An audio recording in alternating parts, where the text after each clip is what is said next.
আসসালামু আলাইকুম everyone, informative news চ্যানেলে আপনাকে স্বাগতম। লাতিন আমেরিকার ফুটবল শ্রেষ্ঠত্বের শিরোপা নির্ধারণী ম্যাচে মুখোমুখি হবে আর্জেন্টিনা ও কলম্বিয়া। নিজেদের রেকর্ড ও টুর্নামেন্টের সর্বোচ্চ 16তম শিরোপা জয়ের লক্ষ্যে এদিন মাঠে নামবে আর্জেন্টিনা। একই সঙ্গে দ্বিতীয়বারের মতো স্বপ্নের ফাইনাল জয়ের লক্ষ্য কলম্বিয়ার।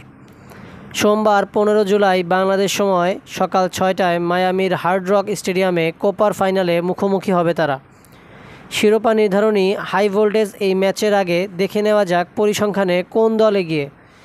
আর্জেন্টিনা কলম্বিয়া এই দুই ফাইনালিস্টের মধ্যে সব দিক থেকে এগিয়ে থাকবে মেসিরা। তবে সাম্প্রতিক পারফরম্যান্স বিবেচনায় কলম্বিয়াও ছেড়ে কথা বলছে না। তারা 28 ম্যাচ ধরে অপরাজিত।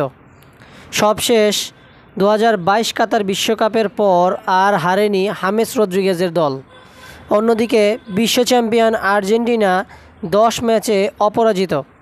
সবশেষ 2023 সালে বিশ্বকাপ বাছাই পর্বে উরুগুয়ের কাছে হেরেছিল মেসিরা।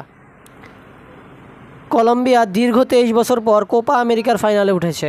শেষবার 2001 সালে ফাইনালে মেক্সিকোকে হারিয়ে শিরোপা জিতেছিল তারা, যেটি ছিল তাদের প্রথম ও একমাত্র কোপার শিরোপা।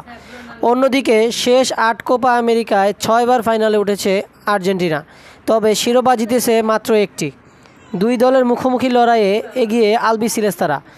আন্তর্জাতিক প্রীতি ম্যাচসহ সব রকম ম্যাচ মিলিয়ে দুই দল মোট 43 বার মুখোমুখি হয়, যেখানে আর্জেন্টিনার 26 জয়ের বিপরীতে মাত্র 9টিতে জয় পায় কলম্বিয়া। ম্যাচ ড্র হয়েছিল বাকি 8টি ম্যাচে।